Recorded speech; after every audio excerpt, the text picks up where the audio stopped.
In the remote northern plains, where winter's grip was absolute and temperatures could plunge to -30 degrees Celsius, Native American tribes faced a world that demanded ingenuity, resilience, and deep knowledge of the natural environment. For survival in such a relentless climate required more than just skill with a weapon or knowledge of hunting. It required understanding the very land and the animals that inhabited it.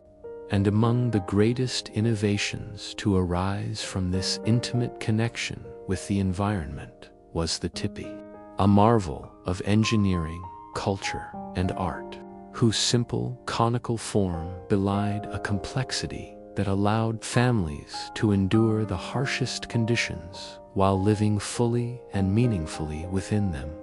As the first flakes of snow fell upon the frozen earth, elders instructed their children on the importance of selecting the right lodgepole pines, long and straight, strong enough to withstand the brutal winds, yet flexible enough to bend without breaking. And they explained how each pole's placement was crucial, not only for structural integrity, but also for symbolic reasons.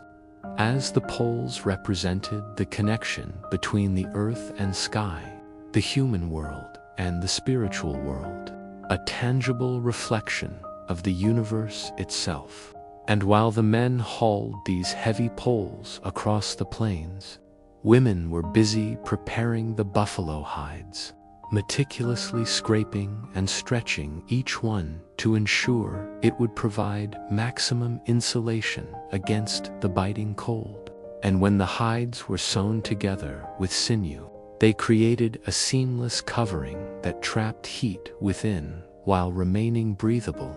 a natural thermostat centuries ahead of modern technology. And the children, wide-eyed and curious, observed how the base of the tipi was anchored in the frozen soil, creating a circular foundation that distributed weight evenly and allowed the structure to shed wind in all directions, demonstrating the tribe's deep understanding of aerodynamics long before the concept was formally defined. As the tipi rose from the snow-laden ground, it became clear that it was not merely a shelter, but a living, breathing entity, with a smoke hole at the apex designed to ventilate the interior while maintaining warmth, and adjustable flaps that could be repositioned to control airflow, ensuring that the fire within burned steadily without filling the space with smoke. And inside, the tipi was a sanctuary from the outside world, where families could cook, sleep, and share stories in comfort, protected from temperatures that could freeze exposed skin within moments. And every element of the interior, the placement of furs, the arrangement of the fire pit, the positioning of sleeping matswas, carefully considered to maximize both heat retention and communal living, reflecting a sophisticated social and architectural intelligence that recognized humans thrive not in isolation, but in connection. The tipi also functioned as a cultural and spiritual hub, with symbolic paintings or carvings on the interior walls recounting the deeds of ancestors, marking seasonal cycles, and conveying teachings about respect for the natural world. And while the wind howled outside and snow drifted in eerie swirls, the warmth within allowed for storytelling, teaching, and reflection, transforming the harshest months into a period of communal bonding and spiritual nourishment. And as the fire crackled, smoke curling in delicate spirals toward the apex, the interplay of light and shadow created a sacred atmosphere in which generations learned the values of resilience, adaptability, and reverence for life. The genius of the tipi extended beyond its immediate function,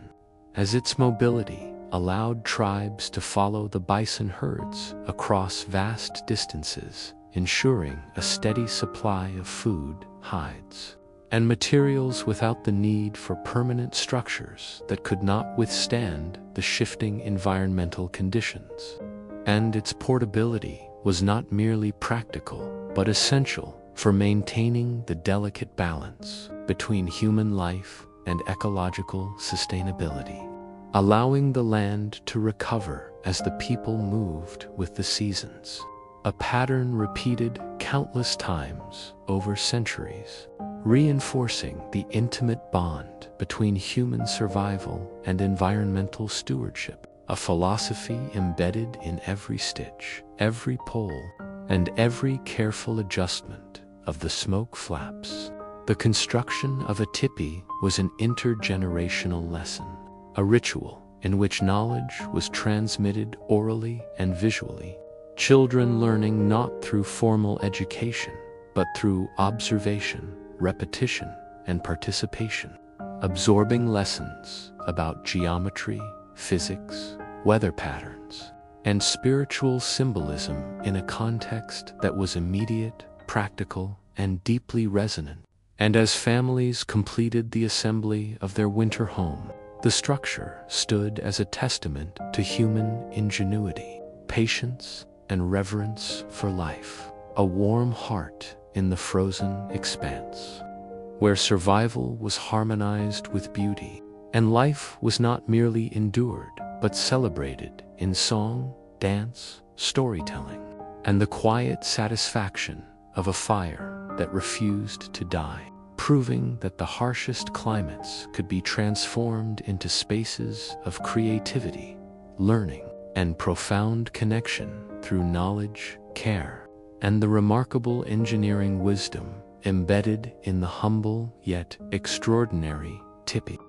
Long before modern architects or engineers formalized concepts of insulation, airflow, or structural integrity, the Native American tribes of the northern plains had already mastered a sophisticated understanding of physics, materials, and environmental adaptation through centuries of observation and experience. And nowhere was this expertise more evident than in the construction of the winter tipi, a structure that could withstand gale-force winds, heavy snow, and temperatures plunging to -30 degrees Celsius, while simultaneously providing a comfortable, warm, and functional living space, where every element, from the carefully chosen lodgepole pines to the meticulously prepared buffalo hides, from the smoke flaps to the inner liners, was intentionally designed to perform a critical function within a harmonious system. And as one approached a fully assembled winter tipi, it became apparent that it was more than a shelter. It was a marvel of natural engineering, with the conical shape allowing snow and wind to slide off effortlessly, while the circular base distributed weight evenly, creating stability in the face of storms. And the precise angles at which the poles were placed ensured that the structure could bend without breaking, absorbing the force of gusts that would flatten ordinary wooden frameworks, demonstrating a sophisticated understanding of material properties that had been honed over generations through careful trial and observation. And the buffalo hide coverings themselves were no accident. Stretched, dried, and sewn with sinew, these hides provided not only insulation but also a breathable surface that allowed warm air to circulate while preventing heat loss, functioning as a natural thermal barrier that modern insulation technology would envy. And the inner liner, often overlooked by outsiders, was strategically suspended to create a convection airflow, drawing cool air from the bottom, pushing smoke upward, and ensuring that the fire at the center could burn efficiently without choking the inhabitants, while heat radiated evenly to every corner, making it possible for people to cook, sleep, work, and socialize comfortably, even when the world outside was a frozen wasteland. And these design principles were not merely practical, they were imbued with cultural, social, and spiritual significance. For the circular shape of the tipi reflected the cyclical nature of life, the universe, and the seasons, while the smoke flaps at the apex symbolized a connection between the earthly and the spiritual, allowing prayers, smoke, and intentions to rise to the sky. And as children observed the careful placement of poles and hides, they learned lessons about geometry, physics, environmental adaptation, and cultural heritage in one immersive experience, absorbing knowledge that would sustain them and their communities for decades. And this knowledge extended beyond the construction itself, encompassing how to site the tipi to avoid prevailing winds, how to layer additional furs for extreme cold, how to manage the central fire to maintain both warmth and safety, and how to adapt the structure for mobility, enabling families to follow the migrating bison herds while maintaining consistent living conditions, ensuring survival in an environment where failure to understand these details could mean frostbite, illness, or even death. And the ingenuity of this system was compounded by its sustainability.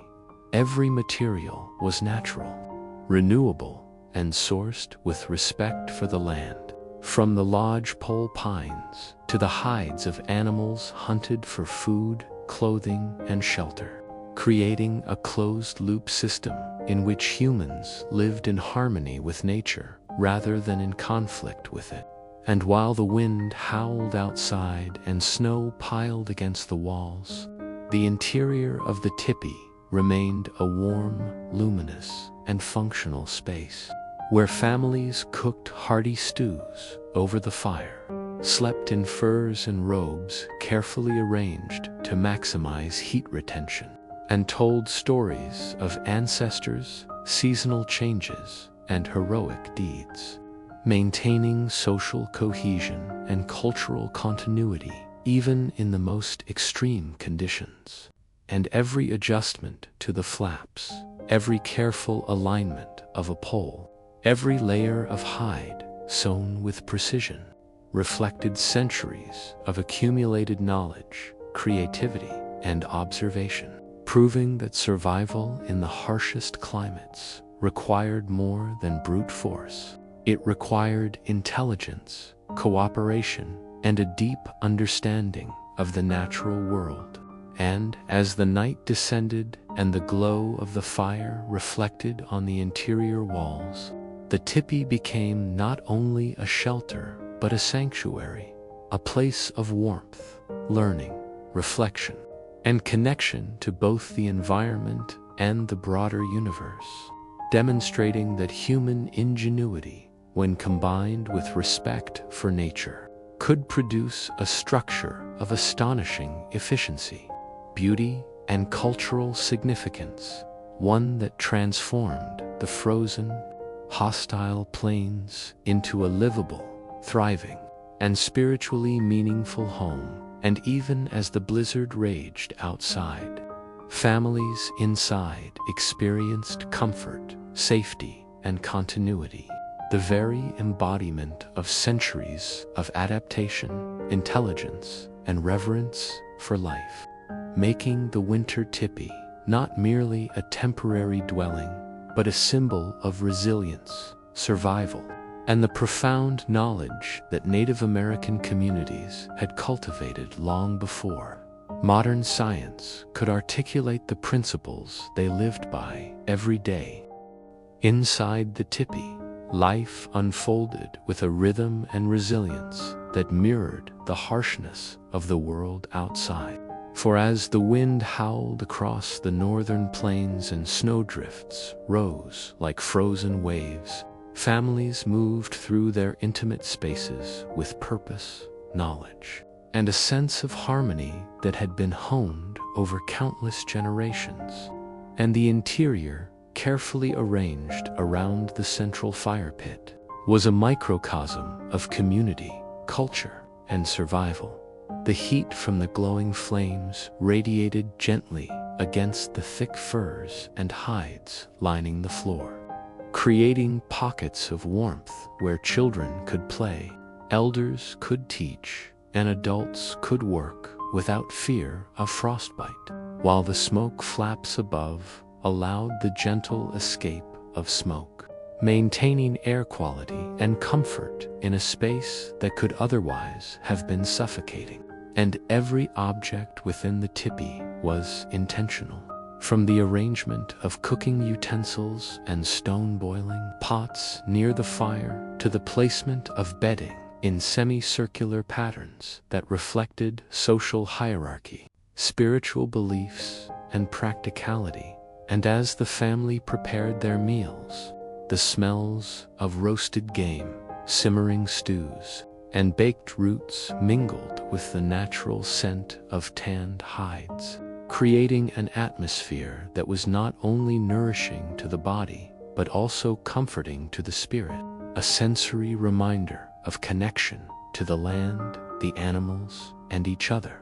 While the children listened, wide-eyed, to the elders' stories, learning of the ancestors' bravery, the sacred teachings of the earth, the cycles of the seasons, and the profound significance of every ritual, movement, and tool within the tipi. And these stories were not mere entertainment. They were lessons in survival, ethics, and identity, reinforcing the values of resilience, cooperation, and respect for the natural world, which were essential in a landscape where one misstep could mean injury, frostbite, or worse. And even as the night deepened and the blizzard raged, the family adjusted their routines with seamless efficiency. Flaps were repositioned to balance warmth and ventilation. Additional furs were layered for extra insulation. Water was melted carefully over the fire, and meals were prepared to maximize nutrition in a climate where every calorie mattered, all while maintaining the sacred and social rituals that gave life meaning. And as the fire's embers glowed, children slept on furs lined in semicircles around the hearth, wrapped in thick robes, their breaths forming delicate clouds in the cold air before rising through the smoke hole. And adults maintained watch, tending to the fire and ensuring that the structure remained intact against gusts that could topple less stable homes, all while exchanging whispered conversations, prayers, and songs that echoed softly through the tipi's conical walls, reinforcing bonds and creating a sanctuary that was both physical and spiritual. And within this microcosm, time seemed to stretch, seasons compressed into shared experiences, and the harsh reality of the outside world was softened by human ingenuity, love, and tradition, as the tipi became a theater of survival, education, storytelling, spiritual practice, and family life, proving that even in temperatures that could freeze exposed skin within moments, the human spirit could thrive when supported by carefully honed knowledge, collaborative effort, and respect for nature's rhythms. And in this cocoon of warmth and light, the tribe's most vital lessons were lived rather than taught, the children absorbing the science of airflow, insulation,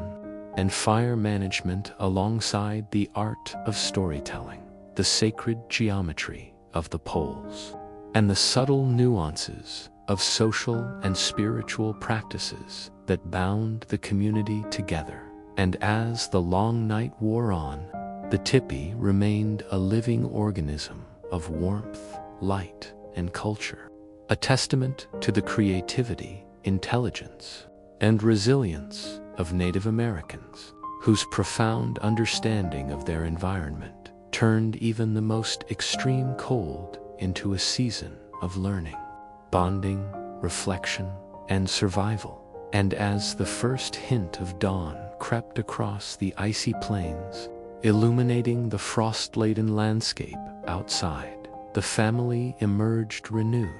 ready to engage with the vast, frozen world around them, confident in the shelter, skills, and knowledge that would sustain them through the harshest months. And the Tipi, standing tall against the relentless winds, was not just a home, but a living symbol of human ingenuity, adaptability, and the enduring power of tradition, culture, and community in the face of nature's most extreme challenges.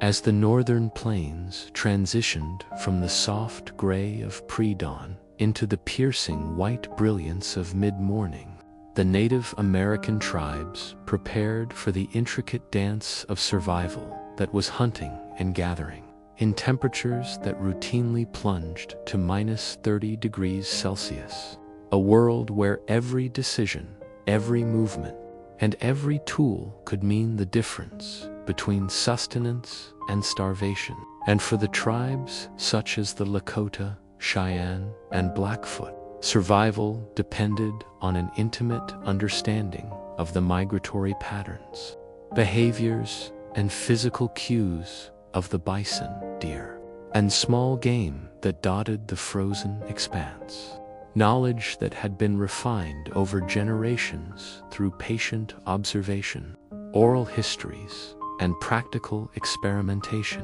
And long before weapons were lifted, the hunters studied the terrain, noting the subtle undulations in the snow that indicated the passage of animals, the broken branches or footprints that hinted at recent movement, and even the slightest variations in wind direction or snow density that could betray the presence of game. For a misstep in the frozen wilderness could reveal the hunter's position, sending prey fleeing and wasting precious energy and time. And because the environment offered no margin for error, preparation was meticulous. Weapons such as bows, arrows, and spears were inspected, repaired, and sharpened. Sleds or travois were prepared to carry meat and hides back to the camp. Clothing made of layered furs was carefully adjusted to allow for maximum warmth without restricting movement, and families participated collectively, with children learning the principles of tracking, stealth, and observation through practical engagement, and women who often gathered edible roots, berries, and medicinal plants were also intimately involved in the seasonal cycles of sustenance, moving through snow-laden terrain with precision, identifying frozen plants that could be harvested and stored, while also maintaining watch over the young and elderly, ensuring that survival was not only a matter of individual skill, but of communal coordination. For in a world dominated by cold, wind, and hunger, survival was a cooperative enterprise, and the preparation for a hunt often involved elaborate strategies, such as constructing blinds or drive lines of snow and branches to funnel animals toward waiting hunters, mimicking natural corridors and exploiting the herd behaviors of bison, whose size and power could easily overwhelm the unprepared. And while the hunt itself required patience, endurance, and remarkable skill, the aftermath demanded knowledge of butchery, preservation, and transport. For every part of the animal, from the meat to the hides, bones, and sinew, had purpose, forming the raw materials for food, clothing, shelter, tools, and ceremonial objects. And this efficiency reflected a holistic understanding of the ecosystem, ensuring nothing was wasted and reinforcing the symbiotic relationship between humans and the natural world. And throughout the long, frigid day, hunters and gatherers constantly adapted to changing conditions, modifying their routes to avoid treacherous ice, adjusting clothing and fire locations, interpreting the sky and weather patterns, and navigating across miles of snow-covered plains, all while maintaining stealth and respect for the animals they pursued, understanding that overexertion or misjudgment could not only endanger themselves but compromise the survival of the entire community. And children who accompanied the adults absorbed lessons in tracking footprints in the snow, judging distances by sight, estimating wind direction by subtle changes in snow texture, and reading the behaviors of the smallest animals as indicators of the presence of larger prey, internalizing centuries of accumulated knowledge through lived experience rather than formal instruction, while the women in camps prepared, preserved, and processed the bounty with similar precision, ensuring that meat was smoked or frozen in ways that prevented spoilage. Hides were tanned and cured for shelter and clothing, and medicinal plants were stored carefully for winter use, all forming an interdependent system in which every family member contributed to survival. And as dusk approached, the hunters returned with their bounty, triumphant but exhausted, and the community gathered to divide, cook, and store the harvest, sharing meals around fires that illuminated the snowy landscape, where the warmth inside Tipis and communal structures contrasted sharply with the frozen wilderness beyond, creating a sense of accomplishment, connection, and continuity, as the tribe collectively acknowledged the delicate balance they maintained with nature, the skill, patience, and knowledge required to thrive, and the enduring lessons that would guide the next generation through the unforgiving plains, demonstrating that life in extreme cold was not merely a struggle, but a carefully orchestrated symphony of observation, action, and cultural wisdom, where survival was inseparable from knowledge, respect, and community. And every decision, from the selection of hunting grounds to the method of preserving meat, reflected a deep, dynamic intelligence honed over centuries, ensuring that despite the bitter cold, scarcity, and danger, the people of the plains lived fully, purposefully, and in harmony with the land that sustained them. The survival of Native American tribes in the frigid northern plains was as much a product of ingenuity and knowledge as it was of courage and endurance. And at the heart of this survival were the meticulously crafted tools and weapons that allowed hunters and gatherers to navigate, endure, and thrive in a landscape where temperatures regularly plummeted to -30 degrees Celsius, where snow stretched in endless white and where even the slightest misjudgment could mean frostbite or death. And these tools were not merely functional but embodied generations of accumulated wisdom,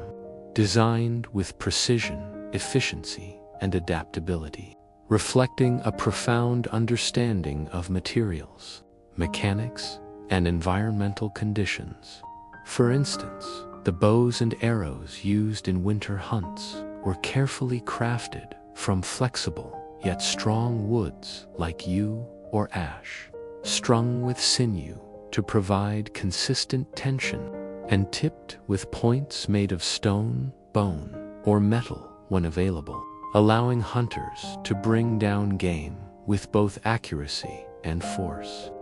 While spears and lances were similarly constructed to balance weight, leverage, and durability, enabling them to penetrate thick hides and withstand the force of large animals such as bison, which could weigh over a ton. And in addition to weapons, survival relied on specialized tools for tracking and preparation. Scrapers and knives made from flint or obsidian were used to process hides, sharpened with meticulous care to ensure longevity and precision, while awls and needles fashioned from bone or antler allowed for the sewing of hides into clothing. Moccasins and tipis, creating essential insulation against the relentless cold, and sleds, snowshoes, and travois ingeniously designed for snow and ice allowed for the transport of meat, furs, and other resources across vast distances without exhausting the hunters, demonstrating an intimate knowledge of physics, weight distribution, and terrain. And these tools were integrated into a broader set of techniques that combined observation, skill, and improvisation, for hunters learned to read the snow for animal tracks, distinguish subtle variations in footprints that indicated size, direction, or urgency, and predict the movements of prey based on wind direction, herd behavior, and past experience. While gatherers could identify frozen roots, edible bark, and winter berries that were rich in nutrients, understanding not only what was safe to consume, but also how to store, preserve, and prepare these resources for long-term survival. And the creation and use of these tools was deeply embedded in cultural practices, rituals, and education. Children learned by participating, watching, and mimicking the skilled hands of elders, gradually internalizing complex techniques such as flint knapping, sinew preparation, and snowshoe construction, while elders passed on stories that encoded practical survival strategies alongside ethical and spiritual teachings, emphasizing respect for the animals hunted, the land traversed, and the tools themselves. For every knife, bow, or spear was not only a practical implement, but a symbol of the delicate balance between humans and their environment. And these traditions ensured continuity, allowing each generation to thrive where others might perish. And the efficiency of these tools, combined with the knowledge of how and when to use them, transformed the plains from a hostile, frozen wasteland into a landscape of opportunity, sustenance, and cultural expression. For hunters could reliably procure meat, furs, and materials for clothing and shelter, while gatherers supplemented the diet with preserved plant foods, medicinal herbs, and firewood, and the community could maintain its health, warmth, and social cohesion even during the most brutal winter storms, while at the same time reinforcing moral codes, social structures, and spiritual beliefs through every aspect of the process. From the respectful approach to animals during the hunt to the careful crafting of tools that would endure for years, and through this seamless integration of technology, observation, culture, and spirituality, the Native Americans of the Northern Plains demonstrated that survival in extreme cold was not only a physical challenge, but an intellectual and cultural achievement, a testament to human creativity, adaptability, and foresight, and that with the right combination of skill, tools, knowledge, and cooperation, even the harshest winter could become not a threat, but a manageable, even enriching stage upon which life, learning, and community thrived as hunters returned with their carefully acquired game. Artisans processed the hides and meat. Children observed, learned, and practiced, and the elders maintained the spiritual and practical wisdom that had allowed countless generations to endure, proving that the people of the plains did not merely survive. They engineered a way of life that was both profoundly effective and culturally meaningful, blending science, artistry, and philosophy into every bowstring, spear, knife, and snowshoe, crafting not just tools, but the very foundation of existence in a world defined by snow, wind, and extreme cold. As the sun dipped low on the snow-blanketed plains and long shadows stretched across the frozen earth, the Native American tribes settled into the rhythms and rituals that defined winter life, a season that demanded not only survival skills but also spiritual awareness, communal cooperation, and cultural continuity. And inside the warm confines of Tipis, families engaged in a complex interplay of work, learning, ceremony, and storytelling, each activity intricately tied to both survival and the reinforcement of social bonds. For winter was a time when the entire community became interdependent, relying on hunters, gatherers, tool makers, and caregivers to maintain warmth, sustenance, and morale. And each person's role was carefully observed and respected, creating a harmonious balance that allowed life to flourish even in the harshest of conditions. And the central fire within each tipi was not merely a source of heat, but a spiritual and practical anchor around which daily life revolved, with smoke rising through the flaps, carrying prayers and intentions to the sky, illuminating the faces of children as they listened to the elders recount stories of ancestors, migrations, battles, hunts, and the sacred laws of the tribe. Stories that encoded both history and survival knowledge, ensuring that the wisdom of previous generations was passed down in a form that was memorable, engaging, and practical. And these stories often contained detailed lessons in navigation, tracking, weather prediction, animal behavior, and resource management, disguised within epic narratives of courage, cunning, and spiritual insight, allowing the young to absorb complex information without formal instruction, while simultaneously instilling a sense of identity, purpose, and belonging. And as the night deepened, communal tasks continued, with women tending to the preparation and preservation of food, processing hides for clothing and shelter, weaving intricate patterns into fabrics and crafting tools, while men repaired weapons, checked traps, and shared knowledge about hunting strategies or recent observations of animal movements, all performed in a rhythm that harmonized with the cycles of the sun, moon, and seasons. And the children, while occasionally assisting in these tasks, also participated in play that was simultaneously educational, developing coordination, observation, and stealth, and reinforcing social roles and relationships within the tribe. And throughout these routines, rituals played a central role. 4 specific ceremonies marked the passage of time, celebrated successful hunts, honored ancestors, or sought guidance and protection from the spirits. And these rituals, whether performed individually or collectively, strengthened the moral fabric, spiritual understanding, and cohesion of the tribe,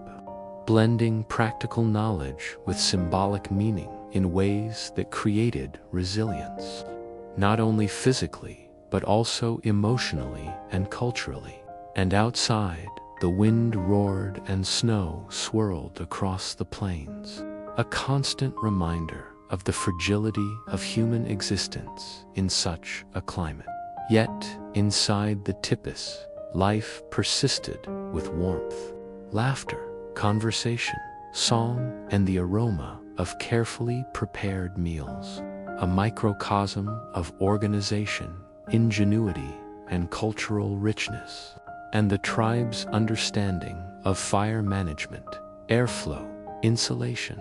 and spatial organization ensured that these indoor spaces remained comfortable, safe, and functional, while their spiritual practices provided psychological and emotional sustenance, creating a holistic environment where every element from sleeping arrangements and food, storage, to ceremonial practices and storytelling was optimized for survival, community cohesion, and cultural transmission. And, as the long night unfolded, families rotated watch over the fire, maintained warmth for infants and the elderly, and rehearsed the oral histories and songs that carried generations of wisdom, knowledge, and moral guidance, all while maintaining readiness for the unpredictable dangers of winter, whether from predators, illness, or sudden storms. And through these interwoven routines of work, play, ceremony, and education, the tribes of the Northern Plains demonstrated an extraordinary capacity to transform the brutal winter environment into a living classroom, a cultural hub, and a sanctuary of warmth, security, and meaning, proving that human resilience in extreme cold was not merely a matter of physical endurance, but a sophisticated combination of intelligence, cooperation, environmental mastery, and cultural richness. And by the time the first pale light of dawn touched the icy horizon, families emerged from their tipis, nourished, rested, and spiritually grounded, ready to face the frozen plains with skill, courage, and the enduring knowledge that winter, though harsh, could be a season of learning, bonding, survival, and the celebration of life in harmony with nature. In the unforgiving expanses of the northern plains,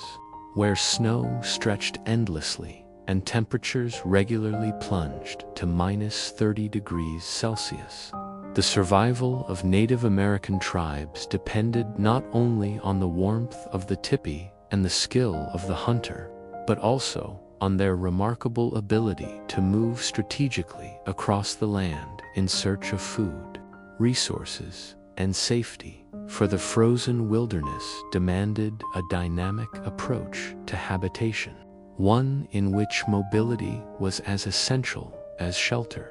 And this seasonal migration was both an art and a science, honed over generations through careful observation of animal behavior, weather patterns, and terrain. And for families living in tipis, mobility began with meticulous planning. Men scouted potential routes using knowledge passed down from ancestors, considering the locations of bison herds, the thickness of ice, snowdrifts, hidden ravines, and the availability of firewood and water, while women prepared the hides, furs, and household goods, ensuring that everything essential could be transported efficiently, and children were taught to pack and secure personal items, learning lessons in spatial organization, prioritization, and adaptability, skills that would serve them throughout life. And the process of moving the tipis themselves was a marvel of engineering and communal effort, as the lodgepole poles were carefully dismantled, bundled, and lashed to travois or sleds, while the buffalo hide coverings were folded, rolled, and tied, creating compact, transportable units that could be carried across miles of snow and ice. And the act of moving was not merely logistical, it was deeply ritualized, with songs, prayers, and guidance from elders ensuring that the tribe remained spiritually connected to the land and mindful of the natural forces that governed survival. And as families traveled, they relied on an intimate understanding of the plains, reading subtle variations in snow and ice to find stable footing,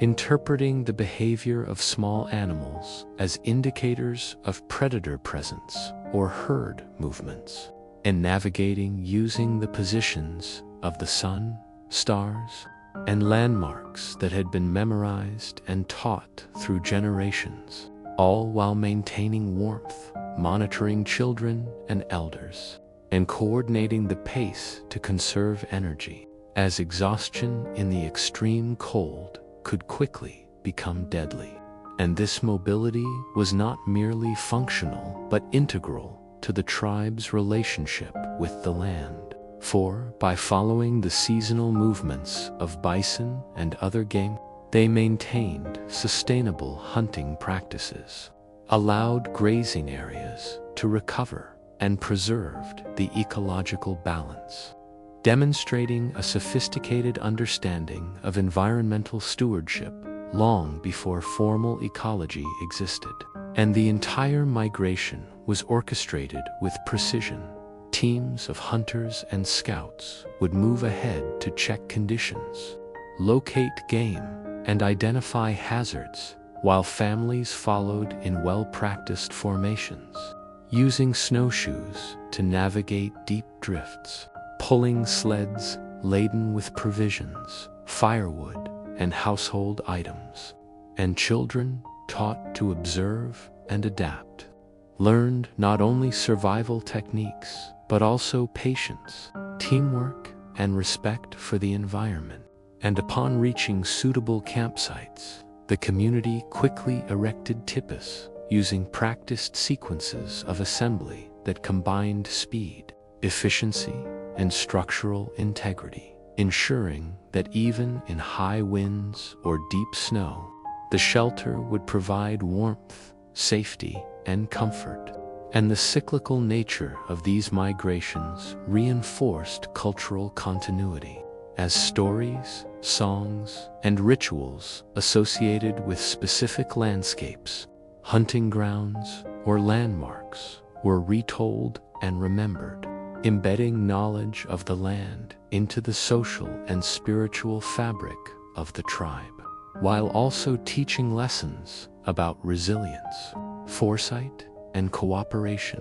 And throughout these journeys, the ability to improvise was as important as planning, for sudden storms, shifting ice, or unexpected scarcity could require immediate adjustments en route, camp location, or daily routines, and the tribes developed strategies to minimize risk, including maintaining reserves of firewood and food, establishing lookout points, and using traditional knowledge to predict weather changes. And this combination of mobility, environmental intelligence, and cultural practice ensured that survival was sustainable, efficient, and integrated into a broader worldview, one in which humans were not separate from the land, but part of a living, breathing ecosystem. And as families paused at a campsite, setting up tipis with practiced ease, building fires,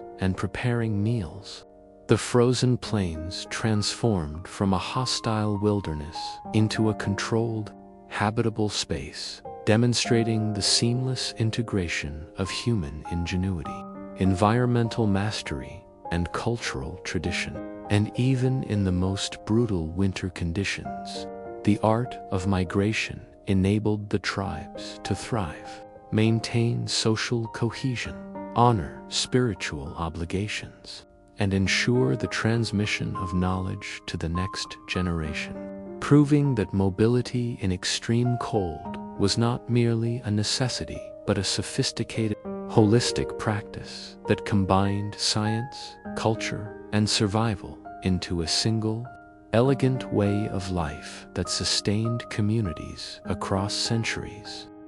In the merciless winter of the northern plains, where temperatures frequently dropped to -30 degrees Celsius, and the wind cut across the snow like blades. The survival of Native American tribes required a mastery of skills that blended keen observation, practical knowledge, and cultural wisdom, and this expertise was cultivated over generations, passed down from elders to children through direct instruction, storytelling, and hands-on participation. For winter survival was a holistic endeavor that integrated clothing, shelter, fire management, hunting, navigation, and social coordination, each element interdependent and essential for the continuation of life. And one of the first lessons taught to children was the art of dressing for extreme cold, with layers of carefully tanned hides, furs,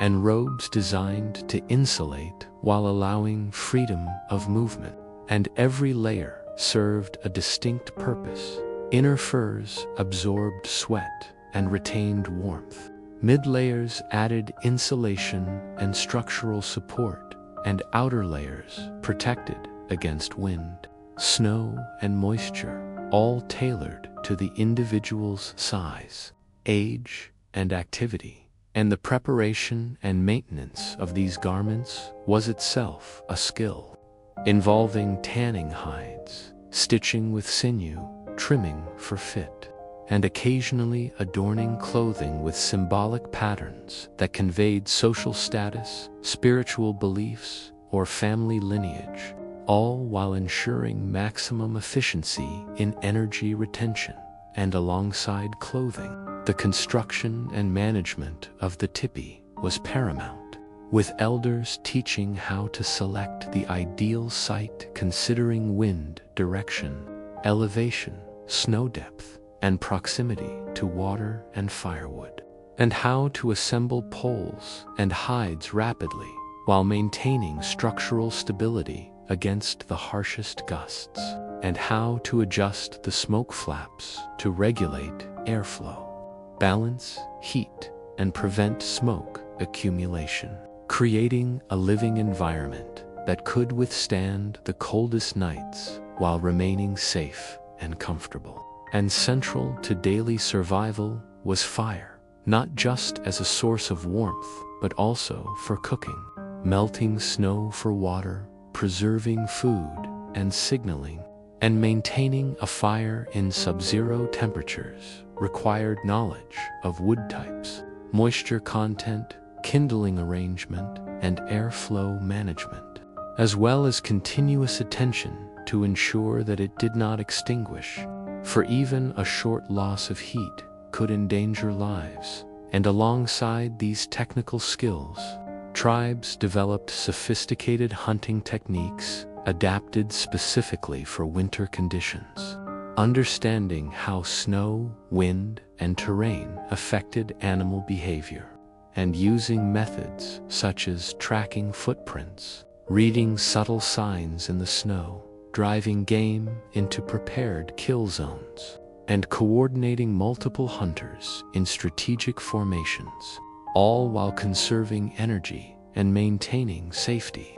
And children learned to observe animal behavior, distinguish tracks, and understand seasonal migration patterns, internalizing ecological knowledge that was critical for long-term survival. And gathering skills complemented hunting, with women identifying and collecting edible roots, bark, berries, and medicinal plants, understanding how to process and store them for the long winter, and passing this knowledge along through hands-on participation and oral instruction, creating an intergenerational system of expertise that ensured the entire community could thrive. And food preservation was another vital skill, involving smoking, drying, freezing, and careful storage techniques to prevent spoilage,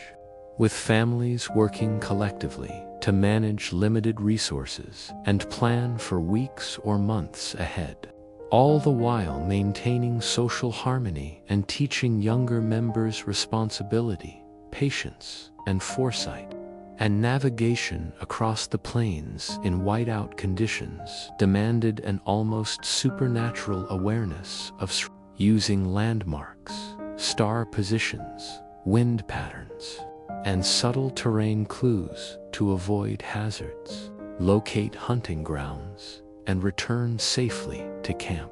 And every child was trained from an early age to notice minute details, interpret environmental signals, and act with both caution and decisiveness, while elders reinforced these lessons with stories imbued with cultural wisdom,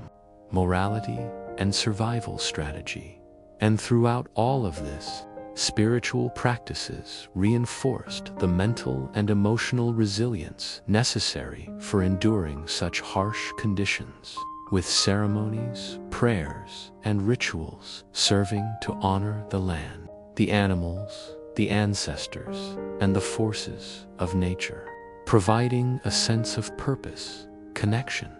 and psychological strength that was as essential as clothing or food. And in the interplay of clothing, shelter, fire, hunting, gathering, navigation, preservation, and spiritual practice, the Native Americans of the plains demonstrated that survival in extreme cold was not a mere physical challenge, but a complex, integrated system of knowledge, culture, and adaptation, where each skill reinforced the others, each routine strengthened the community, and each generation absorbed and enhanced the wisdom of those before them, creating a resilient, self-sufficient, and deeply connected society capable of thriving where others might perish, proving that mastery of winter survival was both an art and a science,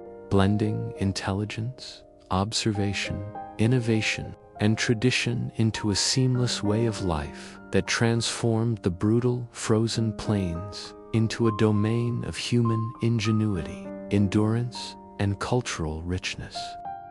In the midst of the frozen northern plains, where temperatures routinely dropped to -30 degrees Celsius and wind-driven snow reshaped the landscape daily, the strength of Native American communities during winter was measured not merely by their ability to procure food or maintain warmth, but by the cohesion of their social bonds, the continuity of cultural traditions, and the depth of their spiritual resilience. For survival in such a harsh environment, cooperation and identity, and inside the warm confines of Tipis, families engaged in activities that reinforced these values, blending practical survival with cultural education, socialization, and spiritual reflection. And from the earliest moments of morning,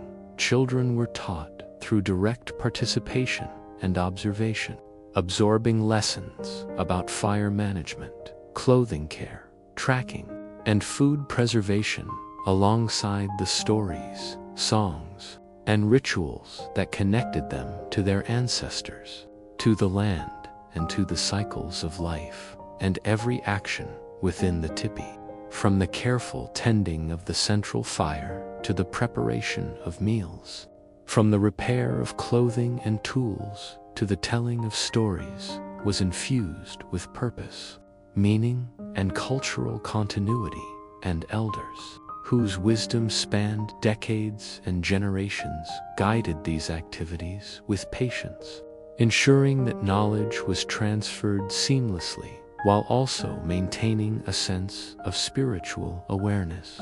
For rituals such as prayers, offerings, and ceremonial songs served not only to honor the natural world and the ancestors, but also to strengthen mental and emotional resilience, providing comfort, hope, and clarity in a world where exposure to the elements could quickly become deadly. and the communal structure of winter life was meticulously organized, with responsibilities allocated according to age, skill, and experience, ensuring that everyone contributed to survival and thrived within their roles, whether by tending the fire, processing food, crafting tools, preparing hides, or teaching the younger generation, and the sharing of stories, songs, and myths was as crucial to survival as the maintenance of Tipis and the procurement of food.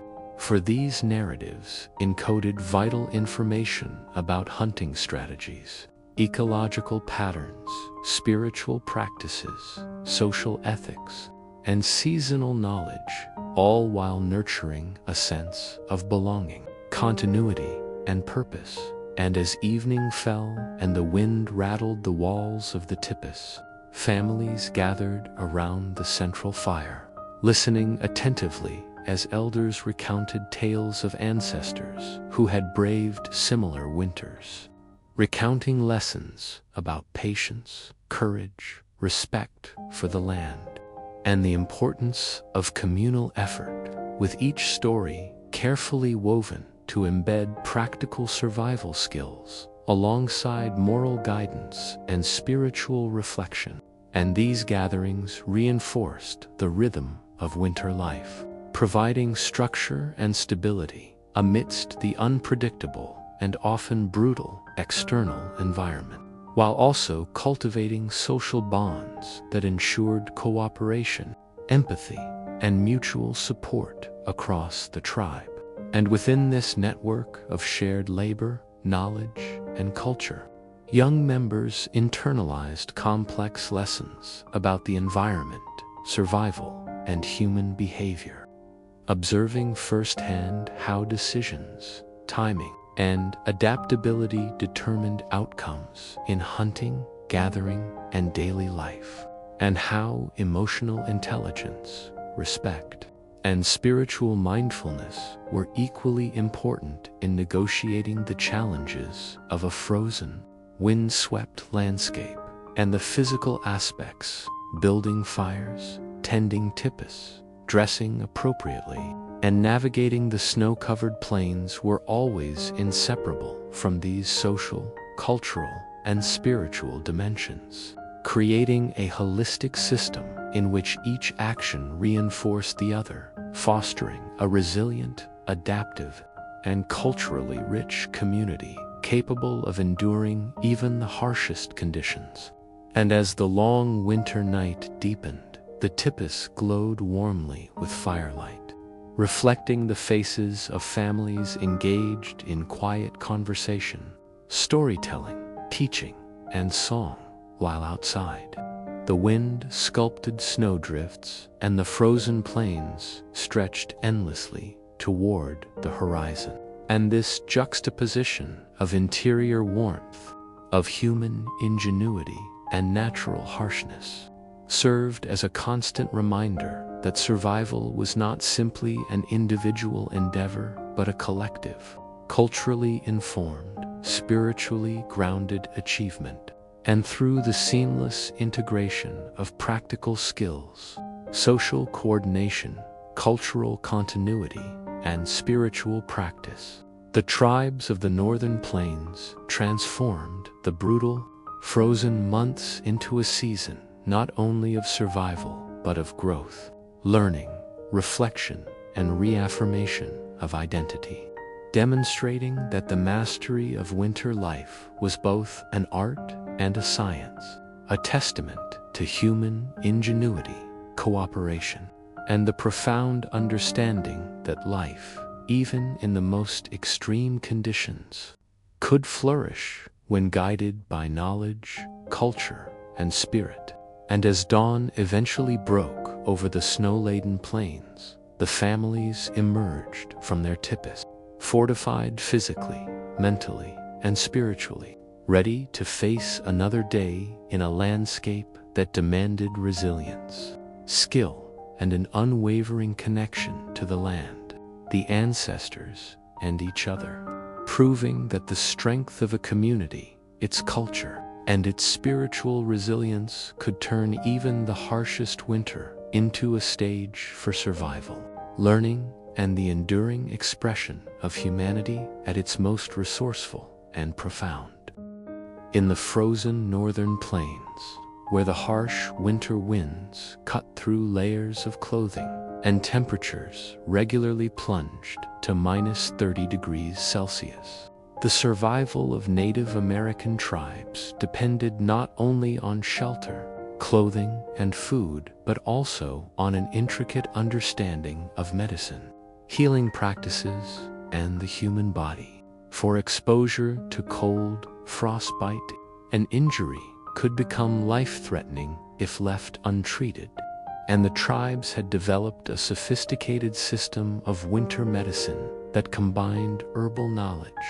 spiritual practices, observation, and community care, forming a holistic approach that ensured physical and mental well-being even in extreme conditions. And this system was deeply intertwined with daily life, as knowledge of plants, animal products, and natural elements was constantly applied in preventive care, treatment, and ritual, and elders, often trained from a young age by previous generations, acted as healers, guiding families in the preparation of poultices, teas, and salves, explaining the importance of balancing physical treatment with spiritual and emotional care. For illness was understood not merely as a physical ailment, but as a disruption in harmony between the individual, community, and the natural world.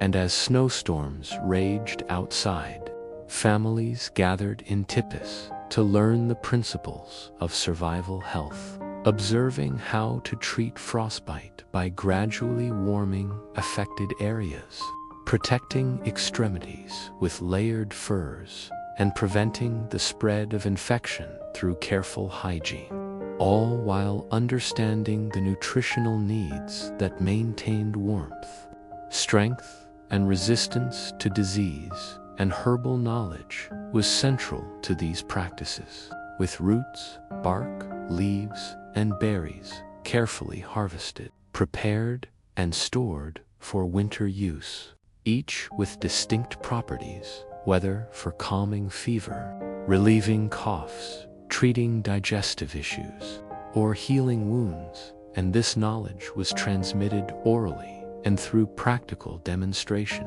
with children observing and assisting in the preparation of remedies, internalizing not only the technical details, but also the ethical and spiritual principles of respect for plants, animals, and the environment, ensuring that every act of healing was rooted in responsibility, reverence, and sustainability. And in addition to physical treatments, spiritual healing was integral to winter survival, as shamans or spiritual leaders conducted ceremonies to restore balance and harmony using chants, dances, prayers, and symbolic objects to cleanse, protect, and empower individuals and communities, while families participated in rituals that reinforced social bonds, cultural identity, and mental resilience, creating a comprehensive system in which health, survival, and culture were inseparable. And the preparation of remedies was often an art form, with precise measurements, timing, and combinations of ingredients ensuring maximum efficacy, while simultaneously embedding cultural narratives, symbols, and teachings within each formula, transforming medicine into both a practical and educational tool. And beyond treatment, preventive measures were carefully observed, such as the layering of furs, the construction of well-ventilated tipis, proper fire management, and the avoidance of overexertion in extreme cold, all coordinated within the community to minimize risk and ensure everyone, from infants to elders, could endure the winter months. And when illness or injury occurred, the community mobilized collectively, providing support, care, and emotional reassurance, while elders applied treatments, monitored recovery, and maintained continuity of knowledge, creating an environment in which no individual faced hardship alone. And through these practices, the tribes demonstrated an extraordinary integration of observation, ecology, culture, and spirituality, as every plant, animal, part, and ritual was selected and applied with deep understanding of its properties. And the cycle of care extended from practical treatment to moral and spiritual guidance, teaching lessons of compassion, patience, foresight, and responsibility. And as families huddled around fires in Tipis, while wind howled and snow swirled outside, the application of winter medicine was not only a means of survival, but also an affirmation of the interdependence between humans, the environment, and the spiritual world, reflecting centuries of accumulated wisdom that ensured health, longevity, and resilience in an environment where the margins for error were narrow. And by combining herbal remedies, practical care, ritual, and community support, the Native Americans of the Northern Plains created a system of winter healing that was as much about sustaining life as it was about transmitting culture, identity, and knowledge, demonstrating that medicine, like shelter, food, and social organization, was a vital component of survival, adaptation, and the continuity of a rich and enduring way of life. And in this way, the harshest cold became a backdrop against which the tribes refined not only techniques of survival, but also systems of care, education, and spiritual balance, ensuring that each individual family and community could thrive despite the frozen and unforgiving landscape outside. In the relentless winter of the Northern Plains, where temperatures routinely fell to -30 degrees Celsius and snow covered every inch of the landscape, the survival of Native American tribes was intricately tied to their mastery of food preservation and nutrition. For without reliable sources of nourishment, even the strongest individuals could succumb to exhaustion, illness, or frostbite. And these tribes had developed a sophisticated system of understanding, preparing, storing, and consuming food that ensured energy, warmth, and health throughout the harshest months. And this system was deeply embedded within daily life, culture, and community practices, beginning with the careful selection and processing of game, which formed the cornerstone of the winter diet, as bison, deer, elk, and small game were hunted with precise techniques to minimize waste, and every part of the animal, from the meat to the bones, sinew, and organs, was utilized to provide nutrition, tools, clothing, and shelter, reflecting a holistic approach that balanced immediate sustenance with long-term survival. And once harvested, meat was meticulously prepared through smoking, drying, or freezing, depending on environmental conditions and available resources, with families employing skillful methods to ensure preservation, such as hanging strips of meat near the fire to slowly dry, constructing smokehouses, or storing portions in ice or snow to prevent spoilage. And women often took primary responsibility for these processes, applying knowledge passed down through generations regarding temperature, airflow, seasoning, and timing, all while ensuring that the nutritional value was maintained. And alongside meat, plant-based foods supplemented the diet with roots, tubers, berries, and nuts carefully harvested, dried and stored, providing essential vitamins and minerals, and knowledge of edible and medicinal plants was extensive, allowing families to identify, collect, and prepare foods that maintained health and vitality even when hunting yields were low. And the integration of these foods into meals required careful planning and preparation, as soups, stews, roasted dishes, and porridges were crafted to provide caloric density, warmth, and digestibility, combining flavors, textures, and nutrients in ways that maximized energy and sustenance. While meals also served as social and educational moments, with elders teaching children about proper preparation, food combinations, and the cultural significance of certain ingredients, embedding nutritional knowledge alongside ethical and spiritual lessons, and storage techniques extended beyond immediate consumption, encompassing methods to protect food from pests, contamination, or unexpected environmental changes, such as layering meat and plant products between furs, constructing insulated storage pits, or hanging supplies in elevated areas to avoid moisture. And through these meticulous practices, the tribes ensured that their communities could endure the long winter months with minimal risk of malnutrition or hunger, while simultaneously reinforcing social cohesion, as food preparation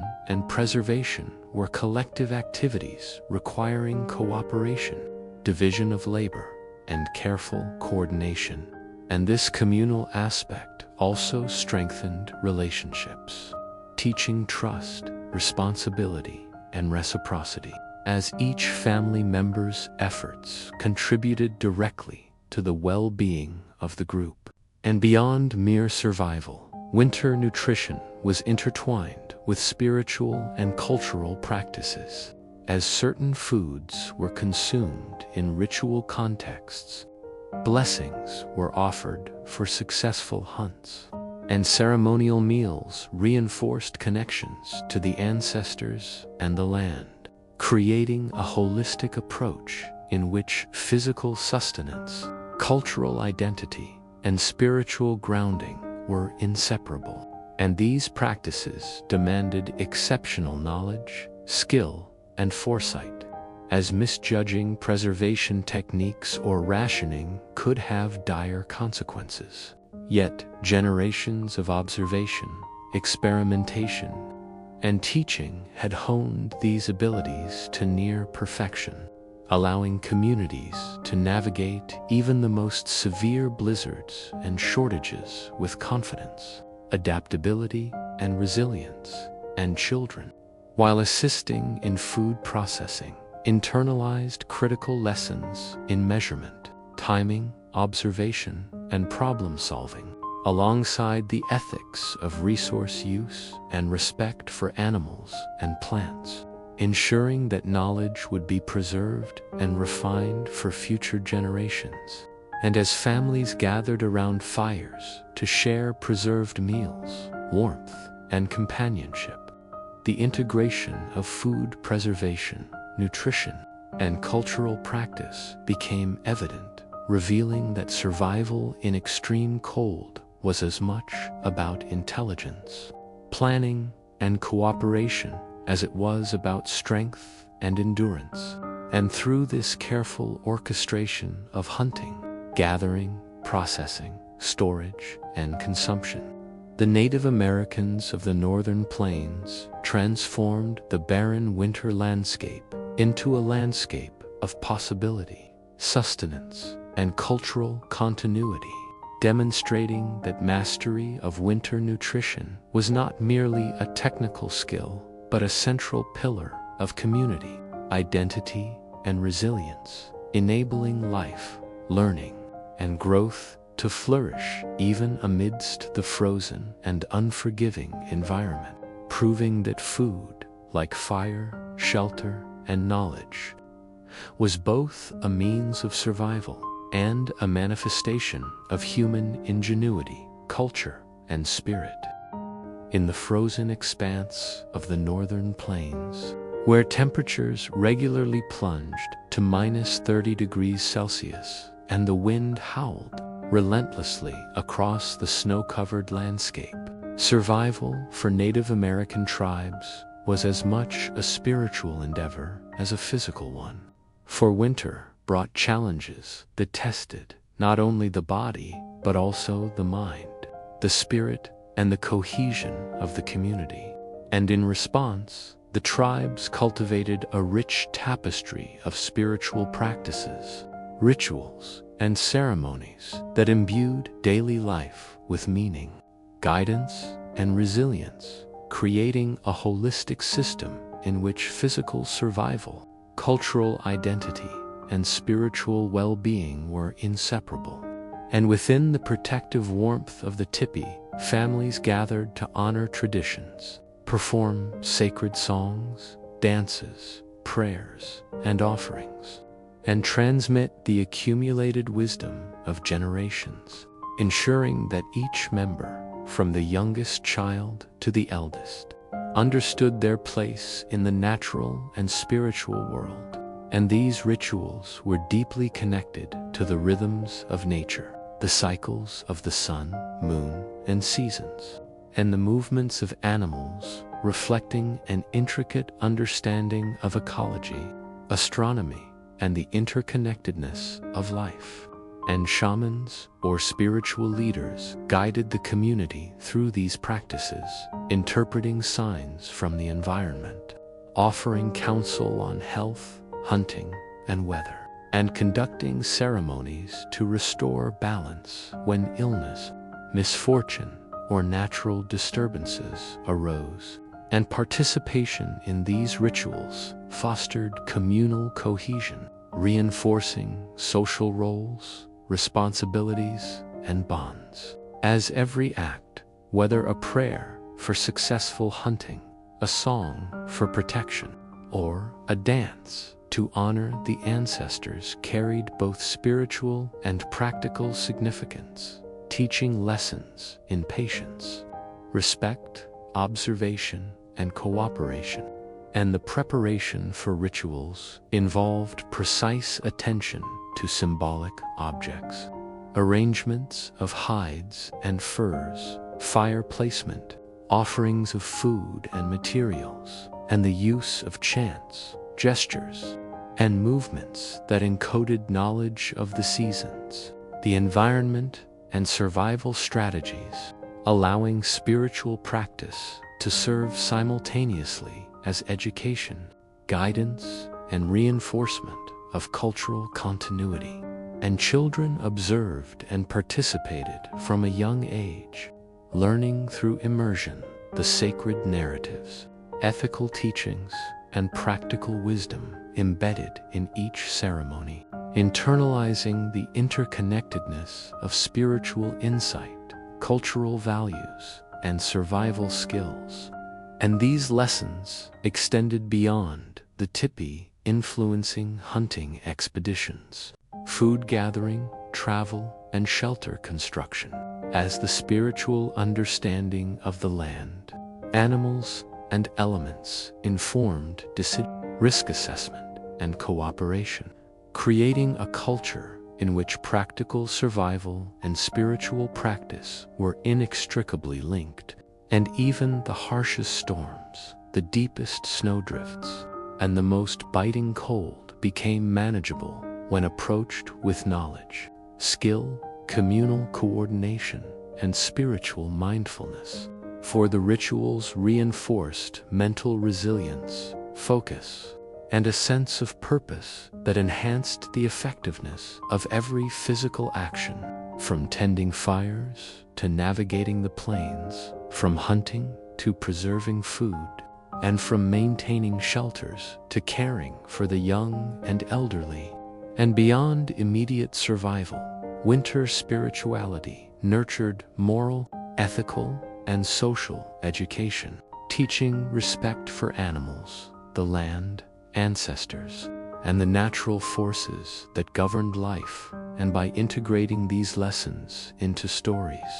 songs, ceremonies, and daily routines, the tribes ensured that cultural knowledge was passed down seamlessly, embedding survival strategies, social norms, and spiritual understanding within memorable, participatory practices. And the Tipi itself became a sacred space, where firelight illuminated symbolic designs, ritual objects, and communal gatherings, creating an environment of safety, learning, reflection, and continuity. While the storm raged outside, reinforcing the stark contrast between the chaos of nature and the cultivated order of human ingenuity. And as families performed these rituals, children absorbed lessons in observation, patience, cooperation, and reverence, gradually developing the cognitive, emotional, and spiritual faculties necessary for survival and leadership, while adults reinforced these teachings through storytelling, demonstration, and guidance, ensuring that every action was imbued with meaning and aligned with both practical and spiritual goals. And throughout the long winter nights, the cycle of ritual, education, work, and observation maintained harmony within the community, preserving cultural identity, strengthening bonds, and ensuring that every individual remained connected to the environment, the ancestors, and each other. And through this integration of spirituality, ritual, and practical life, the tribes of the Northern Plains transformed the harshest months into a time of cultural enrichment, communal resilience, and spiritual growth, demonstrating that human ingenuity, knowledge, cooperation, and reverence for the natural and spiritual world could turn even the most extreme cold into a stage for learning, adaptation, and the enduring expression of life, identity, and survival, ensuring that the wisdom, strength, and cultural practices of one generation were seamlessly passed to the next, sustaining both body and spirit through centuries of winter challenges. As the frozen northern plains gradually sensed the subtle shift of the sun toward longer days and the ice began to soften under its hesitant warmth, Native American tribes engaged in a complex process of preparation for the transition from the harsh winter months to the more forgiving conditions of spring, a period that demanded foresight, adaptability, and communal coordination. For survival depended on anticipating environmental changes, replenishing depleted resources, and ensuring that the knowledge, skills, and structures that had sustained the community through the bitter cold could be seamlessly adapted to new challenges. And the process began with careful observation of the land, weather, and animal behavior. As hunters and scouts noted the first signs of thawing rivers, the emergence of early vegetation, and the movement of migrating herds, interpreting subtle cues that had been passed down through generations, while elders reminded younger members of the wisdom embedded in oral histories, emphasizing that success in the coming season depended on both attentiveness and the disciplined application of knowledge. And families began organizing their resources, inspecting and repairing Tipis, tools, sleds, and clothing, sorting and preserving food stores that had carried them through winter, and redistributing materials in anticipation of longer journeys and expanded hunting and gathering activities. While children participated actively in these preparations, learning to maintain, repair, and adapt equipment, and observing the strategies employed by elders to balance efficiency, safety, and sustainability. And this transitional period was also marked by ritual and reflection, as spiritual leaders guided the community in ceremonies of gratitude for surviving the winter, prayers for abundance in the coming months, and teachings about the interconnectedness of humans, animals, and the land, reinforcing cultural identity, moral guidance, and the psychological resilience necessary to face the uncertainties of spring. And hunting and gathering strategies were adapted to new conditions. As ice softened, rivers became navigable, and early plant growth offered fresh nourishment, requiring adjustments in timing, routes, and methods, while maintaining the efficiency, safety, and communal coordination that had been critical during winter. And families assessed the health and strength of all members, prioritizing care for the young, elderly, and those who had been weakened by winter challenges, while simultaneously planning for collective activities such as the relocation of campsites, expansion of Tipis, and preparation of temporary storage areas for newly harvested resources. And through all these actions, practical knowledge, cultural tradition, and spiritual understanding were integrated seamlessly, ensuring that physical survival, social cohesion, and cultural continuity were reinforced together. And as the first thawed streams trickled beneath layers of melting ice, the community began to experiment with early fishing, the collection of fresh roots, and the scouting of new hunting grounds, observing the movement of wildlife that had been scarce or hidden during winter, and applying knowledge of tracking, camouflage, and environmental patterns that had been cultivated through experience and instruction, while also engaging in education, storytelling, and mentoring, ensuring that younger generations internalized both technical skills and cultural wisdom. And the transition from winter to spring also demanded careful attention to risk management. As melting snow created unstable terrain,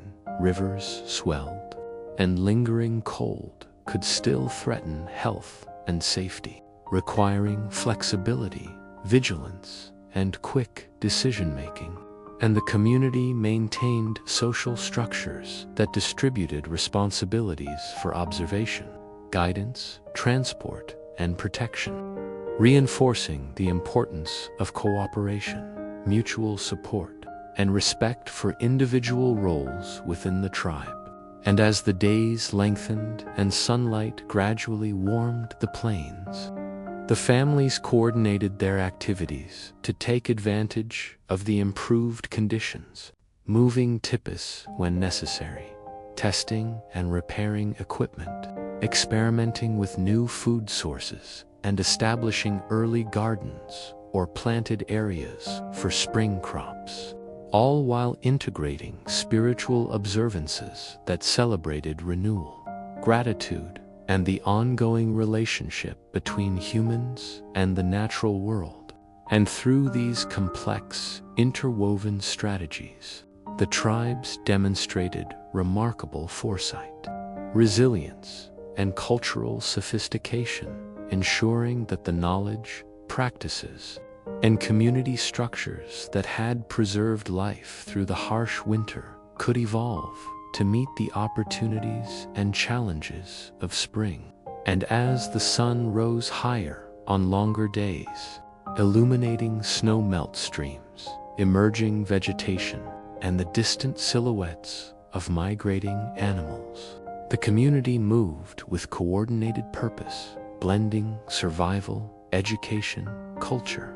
and spirituality into a seamless approach that guaranteed continuity, adaptability, and prosperity, proving that the mastery of seasonal transition was not simply a matter of endurance, but an integrated system of observation, preparation, and cooperation that reflected centuries of accumulated wisdom. human ingenuity, and the profound understanding that life, even in the harshest northern plains, could thrive when guided by knowledge, culture, and a deep connection to the land and the cycles of nature. As the bitter grip of winter gradually loosened and the northern plains began to reveal patches of thawing ground and trickling streams beneath melting snow, the Native American tribes initiated the critical phase of early spring hunting and gathering, a period demanding unparalleled observation, coordination, and knowledge of the environment. For the success of this transitional season would determine the community's readiness for the abundance and challenges of late spring and summer. And hunters, guided by elders and their own accumulated experience, carefully observed the subtle signs of wildlife activity, such as the first footprints in softening snow, the movement of birds signaling emerging prey, or the tracks of deer and bison shifting toward greener pastures, interpreting these signals with a precision honed over generations, while simultaneously accounting for the still fragile conditions of ice, snow, and water that could pose hazards to both humans and animals. And families prepared meticulously, inspecting weapons, repairing bows, arrows, spears, and traps, and ensuring that clothing and footwear were suitable for the fluctuating temperatures, while children assisted under supervision, learning to match careful observation with practical action, internalizing the principles of stealth, patience, and timing. And the gathering of early plant foods was equally strategic, as roots, shoots, and early berries provided essential vitamins and minerals to supplement the winter-stored diet. And women led these efforts, instructing younger members on identification, sustainable harvesting, and preparation methods, while simultaneously passing down the cultural and spiritual significance of each plant, weaving survival skills with moral and environmental lessons. And as hunting parties set out in carefully coordinated groups, they employed strategies designed to maximize efficiency and safety, such as positioning sentries, driving game into prepared ambush areas, and rotating responsibilities to maintain endurance, all while communicating through subtle signals and gestures, allowing the entire group to act as a cohesive unit across expansive and often treacherous terrain. And the knowledge of animal behavior was applied with remarkable precision, understanding migration patterns, feeding habits, reproductive cycles, and responses to human presence. And this ecological intelligence allowed hunters to anticipate movements, select optimal times for pursuit, and minimize the risk of injury or failure. And within the Tipi communities, the preparation of tools, the processing of gathered or hunted resources, and the management of food stores were conducted with meticulous care, ensuring that nothing was wasted, that nutritional value was preserved, and that every member of the tribe benefited from collective effort, reinforcing social cohesion and responsibility. And these practices were deeply integrated with spiritual beliefs and rituals, as hunters offered prayers of gratitude for the lives taken, performed ceremonies to honor the animals and the land, and engaged in storytelling that reinforced moral guidance, cultural knowledge, and survival strategies, teaching younger members the inseparable link between practical action, ethical conduct, and spiritual awareness. And as the days lengthened and temperatures became more moderate, the pace of activity accelerated, with early spring fishing, foraging, and scouting missions complementing hunting efforts, creating a dynamic interplay of tasks designed to maximize the community's nourishment, resource management, and readiness for future seasonal changes. And children observed, participated, and gradually assumed responsibilities,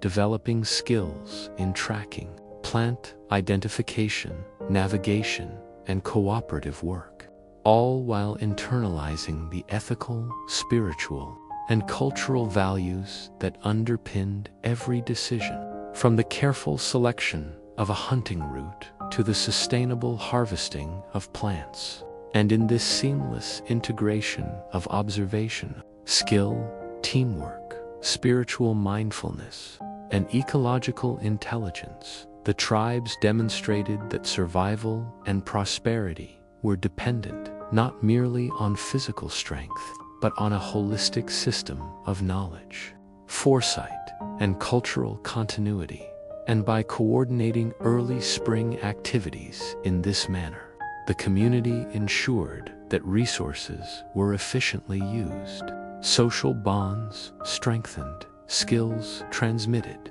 and spiritual and cultural identity preserved, creating a resilient, adaptive framework that allowed the tribe to thrive despite lingering winter hazards and the unpredictable challenges of a transitioning environment. And as hunters returned with early game and gatherers brought fresh shoots, the community collectively processed, preserved, and shared these resources, celebrating success while reinforcing lessons of cooperation, careful planning, and respect for both the natural world and the cultural heritage that guided every action. And through this ongoing cycle of observation, preparation, execution, and reflection, the tribes of the Northern Plains exemplified an extraordinary balance between survival, culture, and spirituality,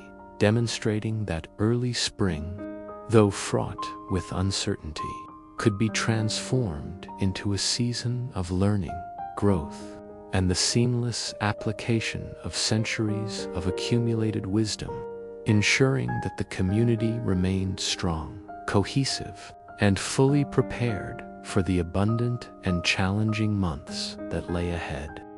As the Northern Plains gradually shook off the final remnants of winter, revealing thawing streams, budding vegetation, and the renewed activity of wildlife, Native American tribes engaged in the vital and celebratory phase of spring renewal, a period that intertwined practical survival, cultural rituals, and communal gatherings, ensuring that both the body and the spirit of the community were revitalized after the harsh winter months, and the cycle of life was honored through a combination of preparation, ceremony, education, and joyous social interaction. As families assessed resources, repaired and relocated Tipis if necessary, planned for expanded hunting and gathering expeditions, and organized the planting of early crops in fertile areas exposed by melting snow.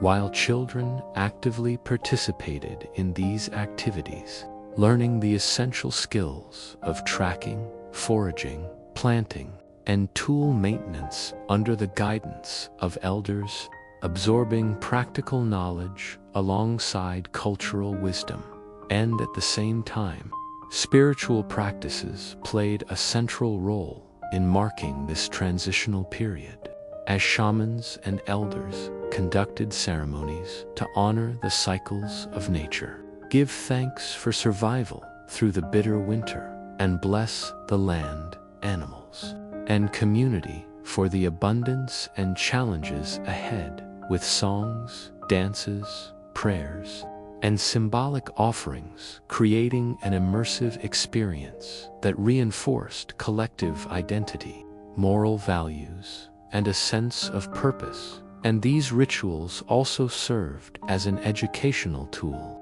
transmitting knowledge about seasonal cycles, environmental stewardship, and the ethical use of resources, ensuring that younger generations understood their responsibilities to both the natural world and the community. And within the Tipis, communal life reflected the interconnectedness of all activities, as food preparation, tool maintenance, clothing repair, and spiritual observance occurred simultaneously, blending practicality with ceremony and creating a rhythm that sustained both survival and cultural continuity. And the distribution of responsibilities was carefully organized, ensuring that everyone contributed according to age, skill, and experience, fostering cooperation, mutual respect, and trust, which in turn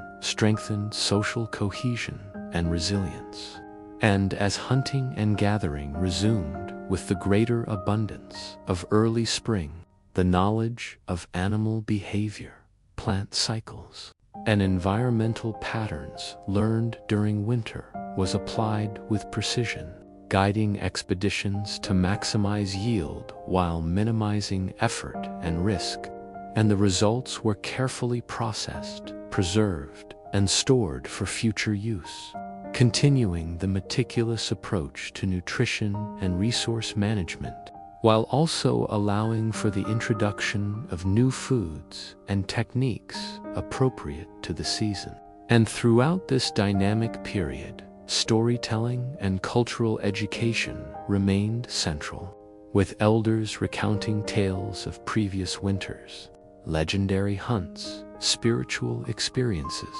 and moral lessons,